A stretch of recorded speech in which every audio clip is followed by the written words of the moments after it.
Olá, aluno do terceiro ano. Nós vamos começar a corrigir com vocês a semana 5 do PET 2 2021. Na questão um, é uma questão adaptada da UFG.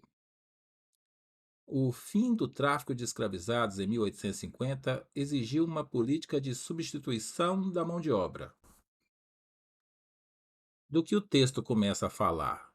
O texto começa a falar da Lei Eusébio de Queiroz de 1850, a lei que proíbe o tráfico de escravos no Brasil a partir daquela data, uma lei imposta pela Inglaterra. Lei essa cujo o debate demonstrou grande preocupação em definir o tipo racial para o povo brasileiro. E nós estamos falando aí sobre eugenia ou sobre melhoramento genético. A percepção da raça como elemento determinante na formação de uma nação era aceita como verdade comprovada pela ciência. E aí o texto também nos faz recordar sobre o darwinismo social, uma teoria que dizia que uma raça era superior à outra, que deveria dominar a outra, e nos faz também lembrar da missão civilizatória europeia, essa missão que acreditava os europeus ter sido designada por um ser divino. Logo em seguida, pede-se duas questões, questão A, questão B. A questão A: explique o posicionamento do Estado e das elites brasileiras no que se refere ao papel de política migratória, papel exercido nesse período. Ora, como o Estado vai ajudar nessa política migratória? Tanto o Estado quanto as elites, também a pergunta se refere às elites, eles eram favoráveis à política migratória nesse período.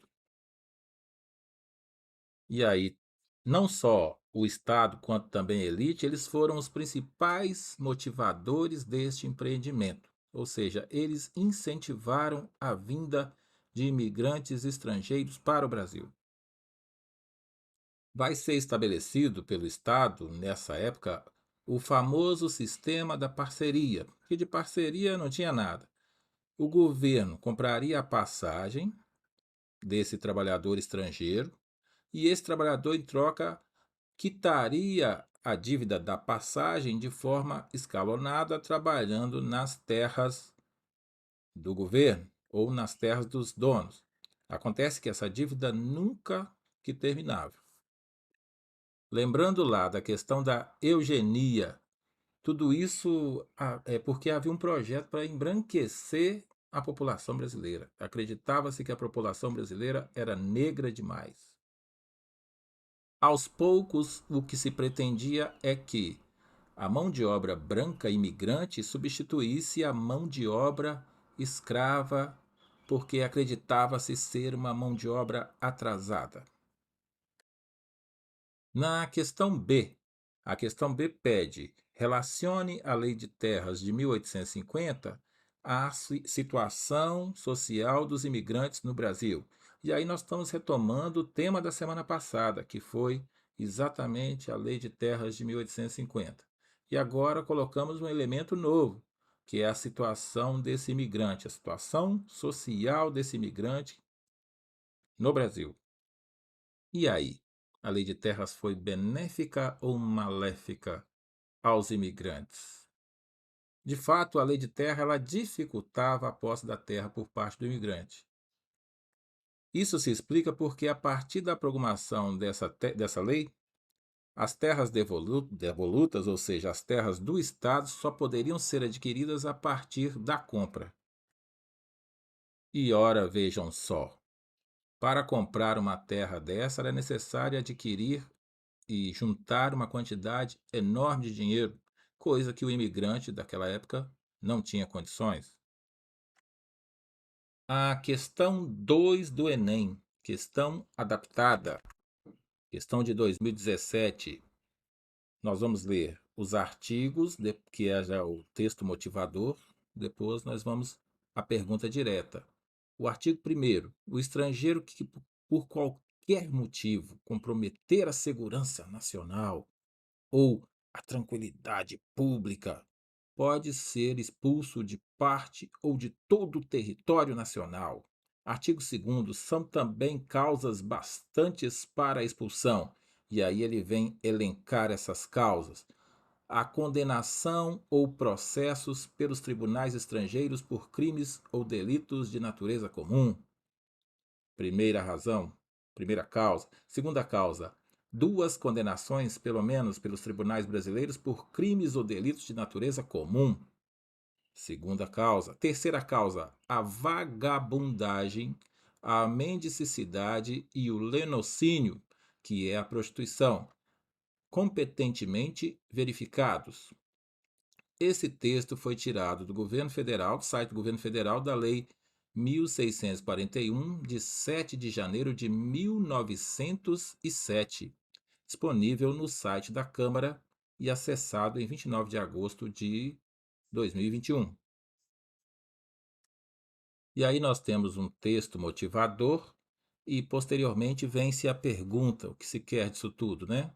No início do século XX, na transição do trabalho escravo para o trabalho livre, os objetivos da legislação citada acima eram, ou seja, o que pretendiam os elaboradores dessas leis com relação ao trabalhador livre, mais diretamente, vamos dizer assim, o que queriam com relação aos imigrantes. Se você ler todas as questões dessa, se ler todas as alternativas dessa questão, você vai perceber que muitas alternativas elas poderiam ser consideradas corretas. Mas se você leu atentamente o texto acima, e aí o Enem cobra muita leitura, cobra muita interpretação de texto, você vai perceber que existem leis que pretendem disciplinar o trabalhador, evitar que o trabalhador fique à toa. E ainda são leis que desejam evitar sua participação em movimentos políticos contrários ao governo, ou seja, participação em sindicatos, em organizações que defendam seus direitos. Portanto, a resposta correta dessa pergunta é a letra A: disciplinar o trabalhador e evitar a sua participação em movimentos políticos contrários ao governo. A questão 3 é uma questão da UFMG, uma questão adaptada. Analise esta tabela em que se apresentam dados concernentes à imigração do Império segundo o censo de 1872. Lembrando que esse ano no Brasil não vai ter censo. População brasileira, desculpa, população estrangeira livre, número de homens em cada 100 mulheres. Logo em seguida, a gente vai diferenciar as colunas aí. A primeira coluna é da província, veja que tem Alagoas, Amazonas, Bahia. Províncias são os estados. Na outra coluna, você tem o número de homens estrangeiros livres em cada província. Na outra coluna, você tem o número de mulheres. E na outra, última coluna, a razão entre os dois. A razão é o número de homens em cada 100 mulheres. Então, poderemos dizer que o quadro comparativo é um texto motivador. E nós poderemos considerar também que essa pergunta que vem abaixo é o que se pede de tudo isso, considerando as informações contidas nessa tabela. Ou seja, a tabela não está lá à toa. Cite e analise um fator responsável por atrair imigrantes para as regiões norte e sul do Brasil. Em seguida, caracterize o perfil do imigrante que predominou nessas regiões, relacionando-o às formas de ocupação e exploração da terra em cada uma delas. Então, primeiro, nós vamos falar do fator que vai atrair esse imigrante para determinada região, região sul ou região norte, e depois nós vamos também caracterizar o perfil desse imigrante que vai ou para a região sul ou para a região norte. Nós vamos ver que são perfis diferentes. Vejam bem, na região norte preponderante nessa época a exploração de seringais, ou seja, a extração do látex para a produção da borracha. Então o norte está voltado aí para essa questão do extrativismo vegetal, Isso é um surto econômico, que os historiadores chamam, é uma fase bastante alta da borracha, do látex, que vai atrair e muito imigrantes àquela região. Mas por que essa borracha se tornou tão importante no início do século XX, no meio do século XX?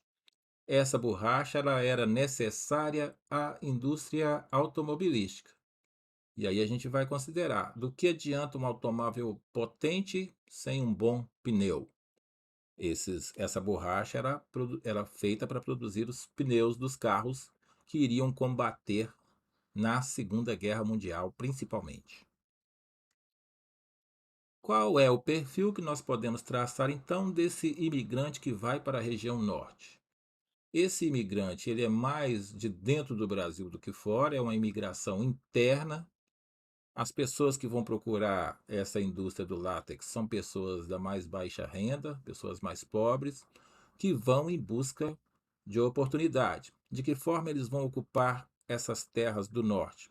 Eles vão ocupar essas terras do norte para cultivar uma agricultura de subsistência, ou seja, retirar daquela terra tudo que era necessário à sua sobrevivência. Agora nós vamos traçar o perfil do imigrante do sul e vamos falar também o fator preponderante para essa imigração. Na região sul, o fator preponderante é a ocupação dos estrangeiros em todo o território dos estados do sul, mas principalmente nas fronteiras. Com que objetivo? O objetivo era garantir a nossa soberania nacional. Mas por quê? No norte também não precisávamos de soberania nacional? Existe aí nessa época, início do século XX, a disputa platina entre os países da América do Sul e as fronteiras do Brasil. Então, o que se procurava com a presença do imigrante era estabelecer com firmeza as nossas fronteiras. Consequentemente, ao contrário do norte, o que se vai estimular no sul é a vinda de europeus. Inclusive, esse estímulo vai ser ainda acentuado com a fundação dos núcleos de povoamentos, que eram pequenas vilas habitadas exclusivamente por estrangeiros. Exemplo disso são os núcleos fundados na cidade de Blumenau, nas cidades do sul, onde hoje há muita colônia estrangeira, onde inclusive se faz uma festa muito característica daquela região, que é, por exemplo, a Oktoberfest. Essa foi a